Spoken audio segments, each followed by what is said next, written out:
Hello everyone, এখানে খেসারি কলাই আছে, এখন ভিজাই নিচ্ছি, ব্লেন্ডারে পিষে নেব।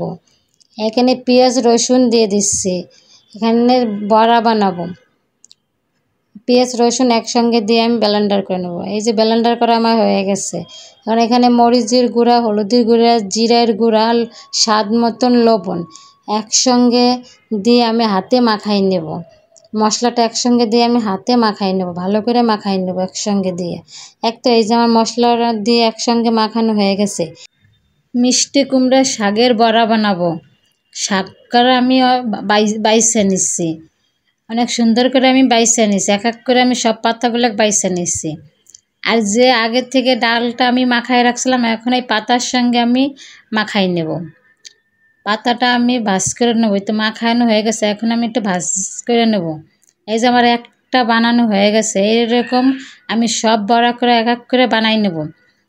তো এই যে আমার এক এক করে আমি সব বড়াগুলো বানাই নিচ্ছি।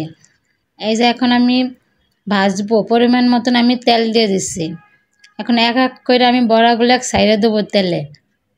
এখানে একটু তেলের পরিমাণটা একটু বেশি দেবেন, তাহলে বড়া করা মুসমুস। এখন আমি একটু এই পাশ আর ওই পাশটা এখন উল্টাই দেবো। নরম হাতে উল্টাই দিতে হবে, নাহলে ভেঙে যাওয়ার সম্ভব আছে।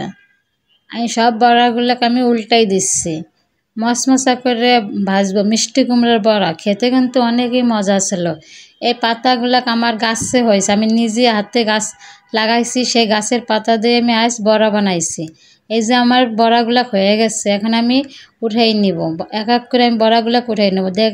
দেখেই অনেকটা লোভনীয় লাগতেছে, কিন্তু অনেক মুসমুসে হয়েছে বড়াগুলা। এখন আমি সব বড়াগুলোকে আমি একটা প্লেটে উঠাই নেব। এই যে আমি একটা প্লেটে বড়াগুলোকে আমি উঠাই নিছি। আজকে আমার মিষ্টি কুমড়ার বড়াগুলো কেমন হয়েছে কমেন্টে জানাবেন। দেখতে দেখতে ভিডিও শেষের দিকে চলে এসেছে, এইখানে বিদায় নিচ্ছি। আল্লাহ হাফেজ।